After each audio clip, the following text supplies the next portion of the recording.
Ladies and gentlemen, let's welcome on stage Engineer Dr. Derrick Pang, Vice President of the Hong Kong Young Industrialists Council and Chairman of the Design and Innovation Committee, to come on stage to moderate this session for us. Ladies and gentlemen, let's welcome Engineer Dr. Pang.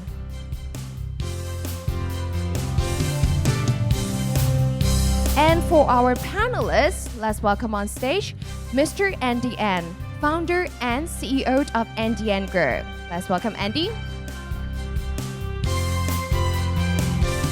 And next, let's welcome Mr. Evan Auyang, Group President of Animoca Brands. Let's welcome Mr. Auyang. And last but not least, let's welcome Ms. Tess Howe, Founder and GP of Tess Ventures and Gaia Labs and Ambassadors of AllStarsWomen DAOs. And now, without any further ado, I'll pass the stage to Dr. Pang. Over to you. Thank you. And today we're very honored to have the who's who in the Web3 and also the immersive tech space to be here with us today. And I know some of you actually travel very far just to be here. And Tess, where do you come from? So I'm from San Francisco, Silicon Valley. Okay. Very honored to be here. Thank you for inviting me. Yeah. And Evan, you also flew in today or yesterday, right? I flew in from Cyberport, yes. Okay, that's very close. But you'll be leaving soon, right? Are you flying out? Leaving soon, yes. Yeah, that's right. I came back from, I don't even remember where, but yeah. You'll be flying out. And Andy's Hong Kong? I'm Hong Kong. I'm based in Hong Kong. Yes. Yeah. So thank you to be here with us today. And you know, for me, I really don't know anything about Web3. I'm still stuck at the Web2 area. And immersive tech, I'm still with the actual reality. That's what my meaning of AR for me. So maybe let's warm up everybody first with our first question for all our audience. And our first question is, what do you think about Web3 and also immersive tech? How is it going to change the world? And what are the actual applications that we may see? Maybe I'll pass to Andy first. All right, thank you. I think for Web, maybe in order for me to explain Web 3.0, maybe we start with Web 1.0. I remember when I was in high school, it was 1995. When you go on the internet, it was dial in and it was one way, right? You're reading. So I would consider Web 1.0 as one way reading. And then in early 2000, we have Web 2.0 that came in. So it's read and write. So we are able to contribute to the internet. And Web 3.0 came in, and Evans knows a lot about that. And Web 3.0 is not only about read and write, but also about owning the digital assets that we are, as users, we're able, not only by contributing, but being part of the ownership of the digital asset. So I think this explains, because of the power of blockchain, we're able to empower us as users to be part of the internet.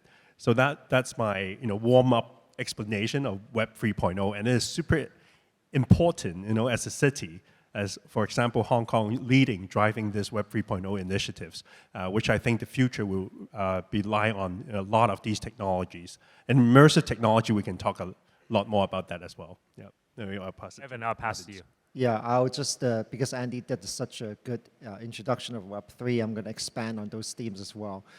So the implications of what actually Andy said, because he's a very renowned technologist in Hong Kong, you would know that each time of these Web 1, Web 2, Web 3, there's a huge transformation because philosophically, in the technology it underpins, it completely transforms society. So when I was in college, high school, at similar times, we went to research, going to the library, right? And we wondered why the internet actually needed to exist at that time. But once it was on, nobody reads the newspapers over, not nobody. I think I still do sometimes read a physical newspaper, but it's essentially transformed the news industry, right? And how information is distributed, and then e-commerce came into place. And still remember, I don't know if many of you remember, that people ask you not to transact over the internet because it's scam, right? Now, even if you go to mainland China, I don't think people go to shopping malls anymore, right? So that's one transformation. Second transformation in Web 2, when you started to write, it's social media, rise of social media. entire news industries are transformed, right? Not only that, you can see political landscape has shifted because the way voter patterns behave, polarization of that stuff happened as a result of the read and write internet, right? Now we're at a third stage where we talk about ownership, and each of these things are very, very distinct and different, right? The phase that you're moving into is going to be transformative because this is about ownership of your data. Now, I would imagine that most of you would transact over the internet, right? And you know you're being tracked, right? And that is maybe part of this is about privacy, but part of this is not about privacy. This is about self-sovereign data and data ownership. Because we are what we create, right? When you walk into a shopping mall, it used to be that if you don't carry your mobile phone around, you're not being tracked. Now, every single time, now wherever you are, you go into a mall, you create a transaction, you're being tracked, your data is being tracked. Now imagine your kids, right, and some of us as well, spending so much time on the internet, and we're talking about immersive technologies. The implications of you being tracked all the time is immense, right? Now, as we go into the internet and the Web 3.0 age, and people talk about this in light of sort of like, hey, cryptocurrencies, NFTs, and all that, it's not really just about this. It's really about self-sovereignty of data. It's about what you own, ultimately. If you create data, you do not need to tie your identity to all this data and therefore lose your privacy. Because if you actually do that, you would actually open yourself up for manipulation in this world.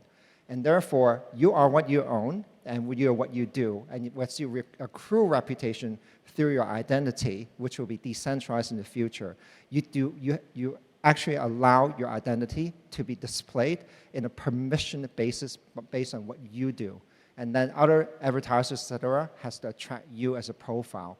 And you don't lose that identity as you go forward, right? And that's the power of sort of what we're exploring into as we go towards Web3 and how it merges with immersive technologies. Oh, thank you, Evans. I'll pass to you, Tess. Thank you. So a little bit about myself, since we have spent a lot of time in Silicon Valley in North America. I would say learning and being able to share what we've learned is the key, and that's essentially what AI is.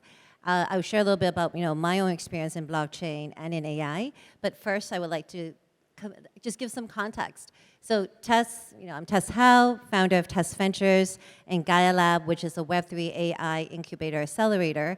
Tess Venture is the VC arm that we've been investing in the last 15 years, but I'm most excited about the hat that I wear that is founder. So started companies early in university, and then from there recognize how hard it is for founders to succeed, and that's why I wanted to build that ecosystem and invest in the best. So at a young age, I think it's important to share a little bit about that because AI has grown up with all of us. We may not have noticed, but it is. There's simple AI, there's deep tech AI. In terms of frontier technology, there's blockchain, and then there's also what we call cryptocurrency or deep technology blockchain. So why it's important that when I was younger, I spent most of my time in Toronto and Hong Kong. Then when my own company that we started was acquired, we went to Silicon Valley and focused on finding the best talented people to learn from them and invest in them. Now, that gave me the insight to understand immersive technology, what we also call frontier technology, is the key. And been investing in blockchain technology over the last 10 years and AI in the last 10 years. Now, how we see blockchain evolving is fundamentally, with Ethereum, which is the smart contract, with Bitcoin as a stored value, and then a lot of other technology. I think it's important to recognize that fundamentally, it is able to produce the application of money, the new form of money, and how that can be borderlessly, transferred around the world, which converges the whole global economy together. Now, AI, you've noticed that there's been AI immersed around us as we grew up. When we listen to music, when we've thumb up or thumb down, that's simple AI at work.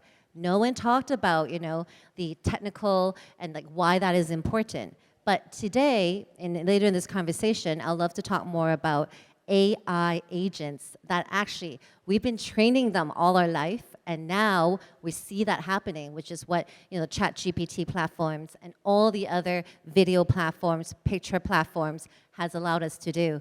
So we're just truly excited to keep investing in this area. We've done over 200 investments, and we continue founders investing in founders. That's great, Tess. While all three of you are at the frontier of technology, I mean, I'm at the back end of it, and many of us are actually. I mean, myself, I do construction, real estate. I mean, our data are kept in spreadsheets, and our AR, VR is just really just training, VR using training goggles. But, a lot of us here would really like to know, I mean, what are the real application? And maybe what industry or type of business would gain the most to benefit from adopting Web3 and also immersive tech? And what are the real application that you can actually tell us so we can actually learn from you? Yeah. Maybe I'll start with Andy first again. Yeah. Sure. In terms of immersive technology, I think we are very lucky enough being able to have over 30 plus projects in Hong Kong and the region to launch real applications. So I'll give you several examples. Immersive technology is all about how a consumer would be able to feel.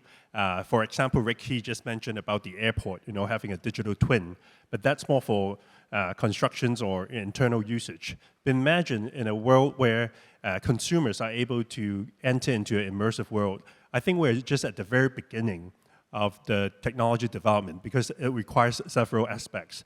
So one is hardware. I think we're not there yet.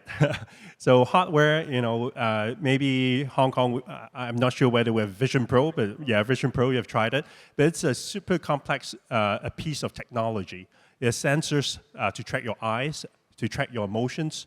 It has sensors to track outside the environment. So hardware itself, in terms of the speed, whether it brings you into the augmented reality or a mixed reality, hardware is one component. And second component would be how you can develop the environment. So it requires a lot of developers to run on, let's say, Unity or Unreal Engine, these softwares, to build the massive digital twin, or what we call the immersive environment. And thirdly, I think Tess also mentioned about the avatar. Are we talking about a hyper-realistic individual that is a virtual assistant, or it's a cartoon manga character, right? So those are all the elements that comes in. Then you have a layer of bringing in all the e-commerce, transactions, interactions, and then you have the layer of blockchain, privacy, data, AI. So I think many of the real applications in the world, for example, we've been lucky enough to work with virtual banks, for example. They've been thinking Hong Kong with virtual banks license as well. So imagine with virtual banks license, you don't have a retail bank. So in order to put your consumer in the center front, how can you let them to immerse into a brand, how they interact with the transactions, how they look into the entire vibe of what is the brand about, how do you walk in virtually, have a representative of your avatar to interact with your transactions, which is your money in the bank. So these are all the real applications that a lot of virtual banks or financial institutions that they're trying. Another example would be insurance.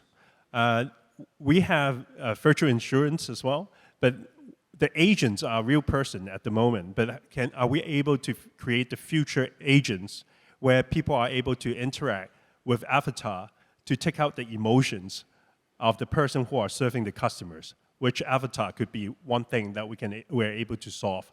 So some of these applications were built, but also, for example, real estates and hotels. We're able to sell real estates apartments before the property has been built. They are able to look at all, immerse into that environment. But I think these are, right now, we are at the stage of visual.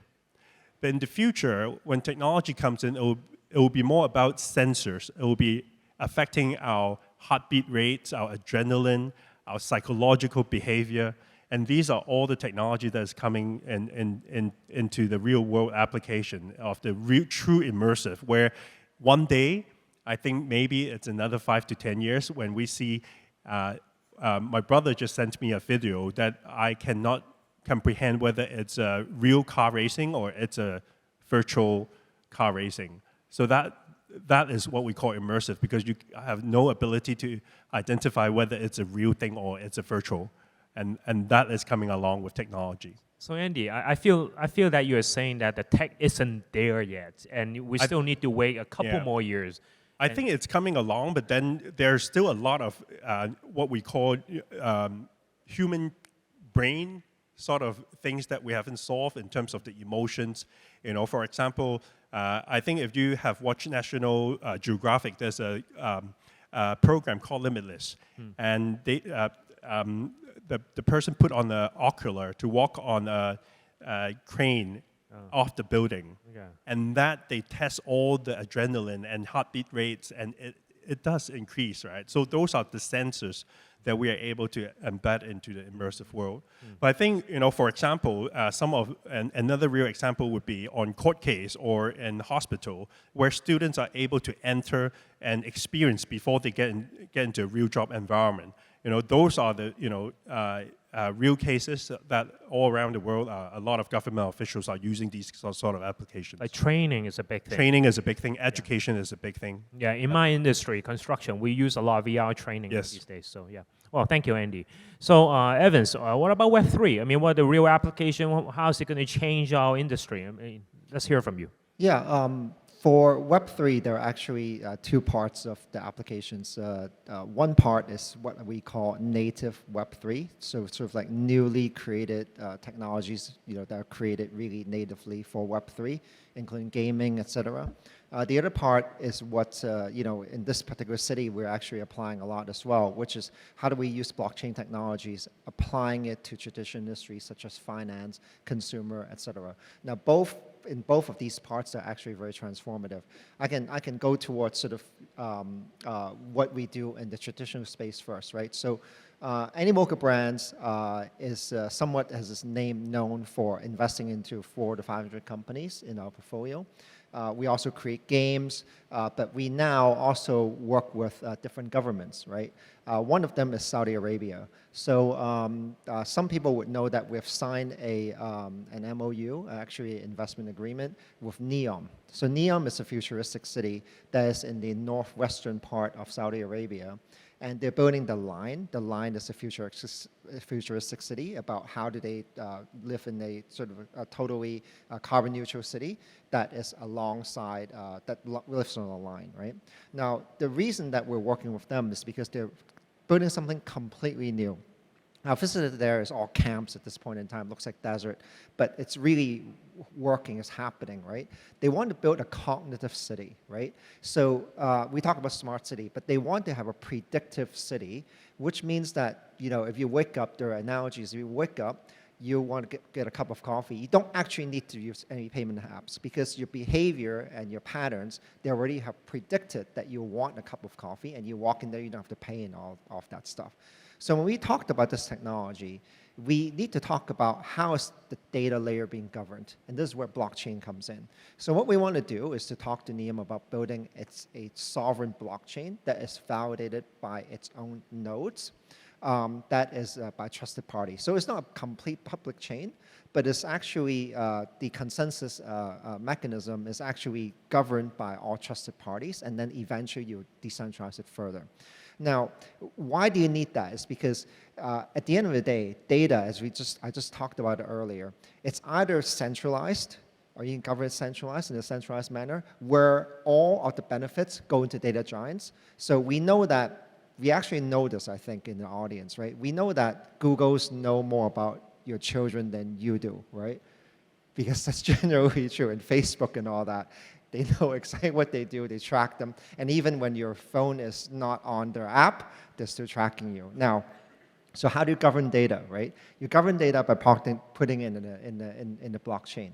So, you know, so what we can do with that is that when there's a sovereign blockchain that is on that a country can build on its own, you can then allow each citizen to own its own data, right? So whatever is created, like artists, like musicians and all that, they can own their data. They can actually allow themselves to market their own piece of creation and all of that. And that is what we see as a futuristic city, right? And we haven't even gone to sort of like, well, the native applications, which is a lot is happening, right? So, Tess talked about the finance part of it, right? It is really about allowing access, right? So, the banking the unbankable. We look at even the Philippines, for example, right? The Philippines is very, very famous in one thing in Web3, which is amazing. They're very early adopters of Web3 gaming, right? So a lot of their citizens there have their smartphones and they're playing games and they're earning daily wage by doing that because they're actually gamers doing that, right? So it's allowing the unbankable and all of these, right? It's funny enough, some of these citizens in the Philippines, actually they don't have bank accounts, but they have blockchain wallets because it's less costly to serve them by creating wallets themselves than banks to serve them. So it's reaching the unbankable. That's quite amazing. Thank you, Evans. Tess, what about you? What do you have to share with us? So to echo what Evan said, I think Middle East is going to play a quite interesting role in the coming few years because they're embracing and adopting so much technology. They haven't in the past, but they're going to do that with a vengeance, where they're probably going to bring in the best frontier tech.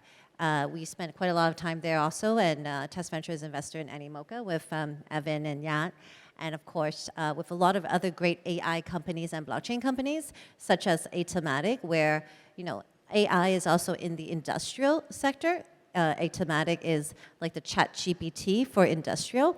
However, Christopher, who spent time at Stanford and Berkeley, amazing technologist, he firmly believes that AI is not eliminating the human. You still need both, and especially in an industrial setting. So we were early movers, early investors in that.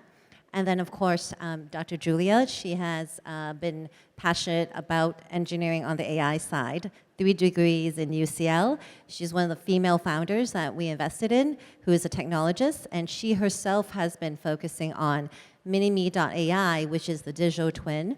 The creator economy is really going to benefit from that because how we see AI applied in the most simplest form is helping creators, those who are health, wellness, consultants, life coaches, doctors, different medical people that really can use the AI twin of yourself, the avatar. However, with the technology that these amazing founders are developing, it's more human-like. It sounds like you.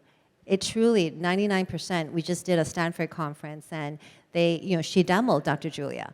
No one can tell the difference between if she did the AI agent on me, Tess, and who was in the video. And why that is important is AI is not replacing us. It's helping us be able to achieve and have more done so that each individual, if you are a creator, if you are someone who is trading time for money, you only have 24 hours. You have family, you have to exercise, you have hobbies. How can you utilize AI? And that's where the AI agent is crucial because your community will understand this is not you, but this is your twin, the AI twin, that's going to be able to help answer questions, especially the repetitive questions that people will ask their health dietitian. Can I eat eggs every day? And what should I do? You just need those reminders. And that's why I think AI has allowed people to actually have a higher quality of life. So it's about the perspective and how you think about things. And I highly encourage all individuals to adopt AI in some shape or form in your company, or if you're a solo entrepreneur in your life, because that will really democratize and give you an edge and a chance. So speaking about education, I think that's another area that AI is going to be very beneficial because teachers only have so much time. And consistently, they're answering the same questions. Just like accountants in the States, our CPAs are doing the taxes, and it is like such a hard time, yet what they have, the information that they are educated and providing the service, actually is already very textbook, there's rules, there's already procedures, but this AI agent can actually help you. What's also interesting is the convergence of blockchain and AI. That's what Dr. Julia's company, MiniMe.ai, is able to do. Because everyone who does use AI, you need to train the AI. You can't just buy something off the shelf or hire someone to make it for you. You actually have to give them the data so that they can become smarter and help answer the way that you would answer. So that's data. And what she has done is marry together, couple together blockchain. So she's going to, have the Mini-Me agent protocol that's going to empower those. Each time you train your agent, you're rewarded. When you have others use it, you're rewarded. And that's where we find extremely exciting is converging Web 2.0 with Web 3, the individuals that come from a product building background and be able to bring it together and use these frontier technology. And that's why I think Web3 AI is extremely beneficial. Of course, I also want to give a shout out to, very honored to be part of AllStarsWomen's DAO.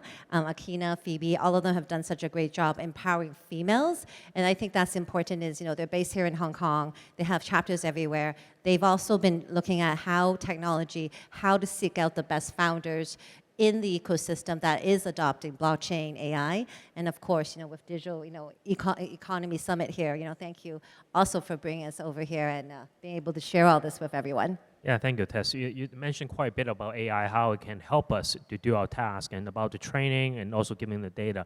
And we all use, I believe a lot of us use ChatGPT for a lot of work now these days. But that's a tougher question I want to follow up for you. I mean, will AI actually speed up the degeneration of human beings? Because we don't start doing the work ourselves, and then eventually we don't know how to do it. And obviously for this generation, we're all well trained and we're all good. But then what about the next generation and the generation after that? I can answer that first. I'm excited. I have an 8-year-old. I'm sure we're all parents, or those of us have nieces and nephews. What I find in the Valley is so interesting. Like STEM, science, technology, math base is important. But when I chat with my Indian founders particularly, how they were, us Asians all believe math is important, and that's what you want our kids to do. But my AI founders, they were saying that, Tess, we're not worried about math anymore. It's teaching the child how to solve problems that's most important. Because AI now is here. It can help you remember those, formulas or whatever that needs to be done.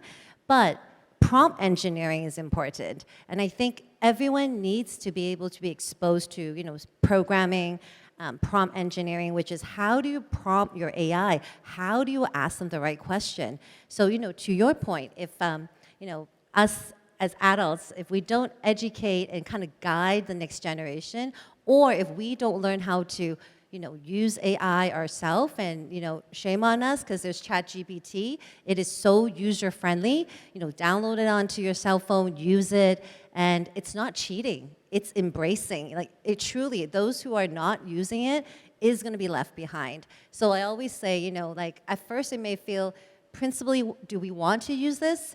And then later, as people get used to it, you look at it yourself, it is so incredibly beneficial. Now, to the point, are we going to be lazier? Or, are we going to be not as sharp because we're just relying on technology? No, because there's so much more that we can learn and be able to take this AI, build businesses so much faster than before. Just like, mail, there's snail mail, but when, digital email happened, it speed up the speed of technology. Mobile phone help us speed things up. And now AI is going to do that too. So that's why I do say yes to speaking, even though I fly all the way to different parts of the world. is to tell everyone we must embrace this, and everyone can go home tonight and start to look into us. And of course, you can connect with me on LinkedIn and directly. My team and I are always willing to help share and also invite everyone to virtual online opportunities. Okay. Thank you, Tess. And here comes the last question. I mean, many of the audience here today are probably like me, don't know a lot about tech, don't know where to start, how to invest in the company, to look into tech, where to start, how to start. I mean, I want to look at Web3 now. I don't even know how my construction business, where to start, or immersive tech as well. I mean, how can a business owner who knows very little about tech understand how to start the investment, how to really evolve your company into a more, I guess, technology-friendly company? Yeah, please, Andy. Yeah. My suggestion is very simple. Meet with the younger generation. I think this week is also the Web3 Summit of Hong Kong. I was 2 days in a row with all younger, 2 decades younger than us, younger than myself in Evans maybe. And I met a young 28 years old gentleman. So I asked him, what do you do? And he said, I'm in Web3 investment. And I said, what do you invest? What's your theme? And he said, we invest in companies that has no OPEX. And I was like, wow. So you know how Jeff Bezos, he turned the entire business model of the OPEX, you have revenue, gross profit, OPEX into revenue model, right? So Amazon used to have cloud hosting, as expenses. They turn it into AWS. They have logistics as an expense, and they turn it into a profit model. But these new generation, they're thinking of blockchain where smart contract would automate itself. So when you run on a blockchain network, even though one day the founder, the founding team, the employees are all not there, because of the blockchain network, it will still survive, right? So they are thinking of something really forward-thinking.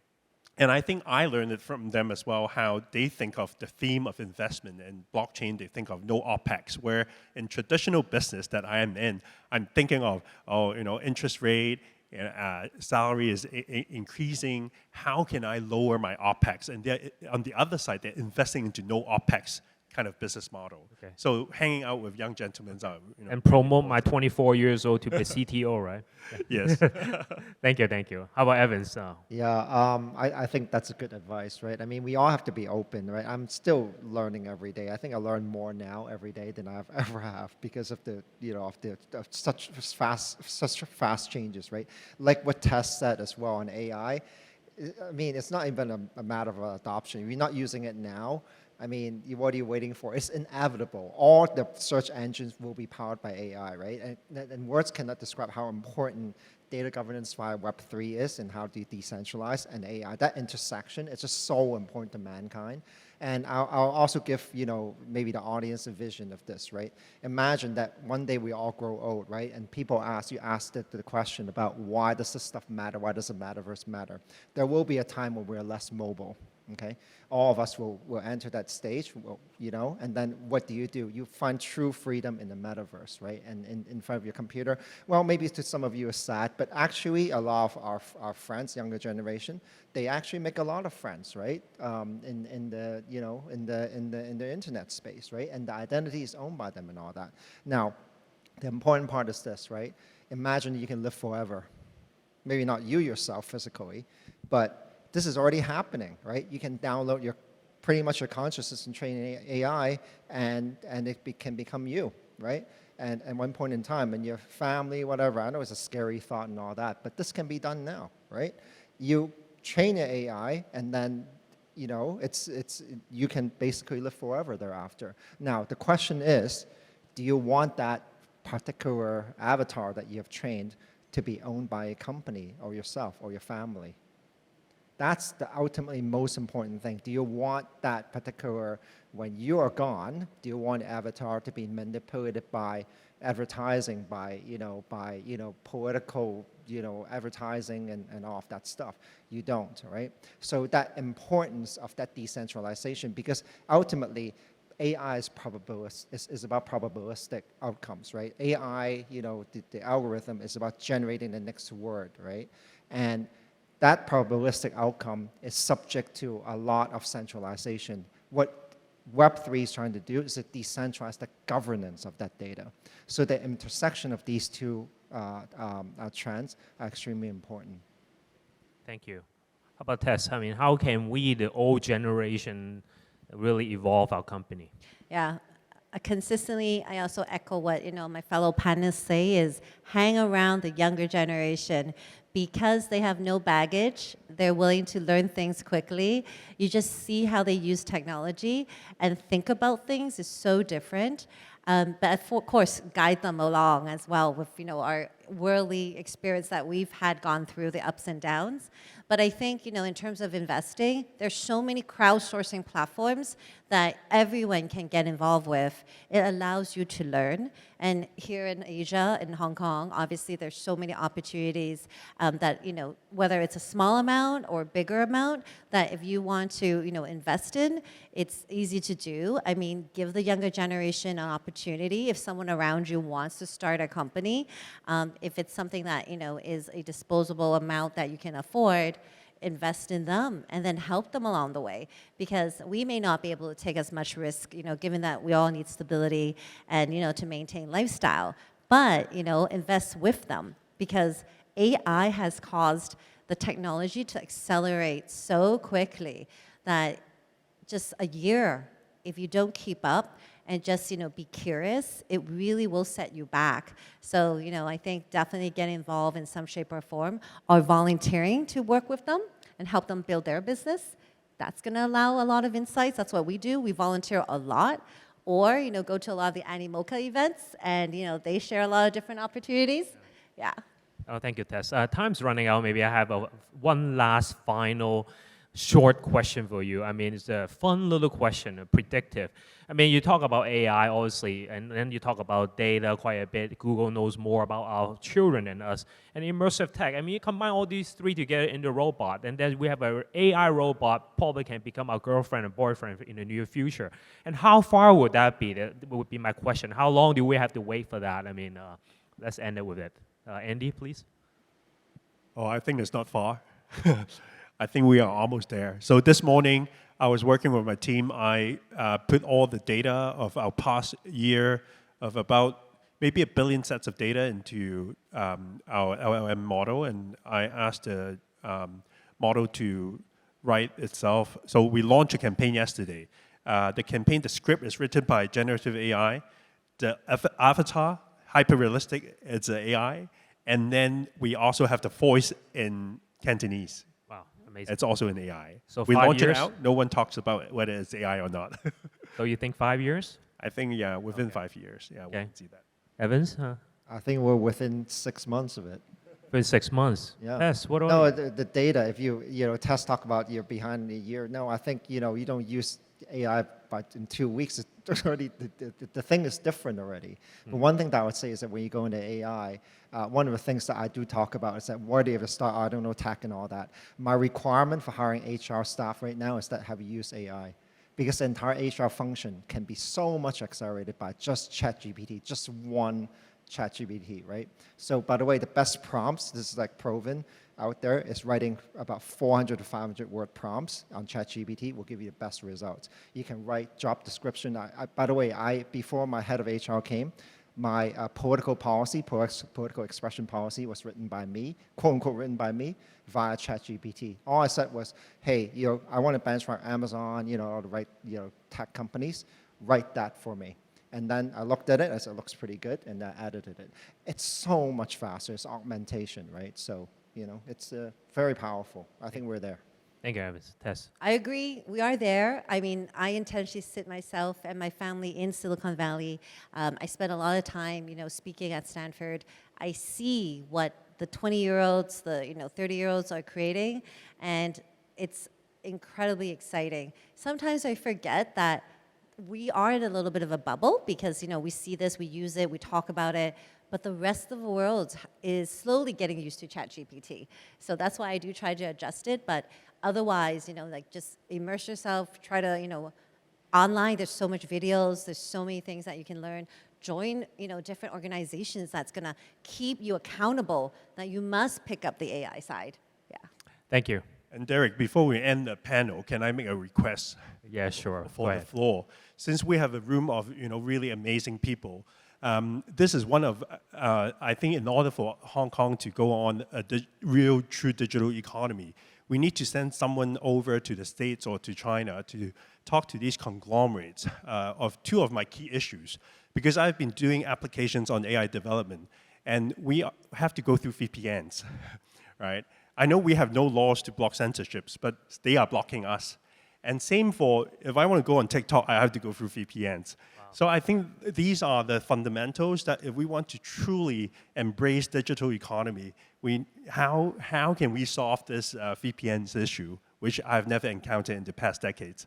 So this is, having the floor to help us. We definitely need to do that. Well, thank you, Andy. Thank you. So once again, give a round of applause, and I want to thank you all the speakers here today. Thank you. All right, thank you very much, our speakers. Please kindly remain on stage and let's have a good photo together. All right, let's have a good photo together. And please look into our official photographer for a good photos. Thank you very much, our speakers, giving us more insight on Web3 and AI, how we should utilize it and make good use of it. All right, please kindly look into our media friends.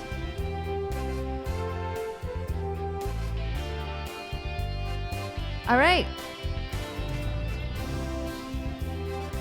Let's give a big round of applause to our speakers one more time. Thank you very much for your insightful sharings.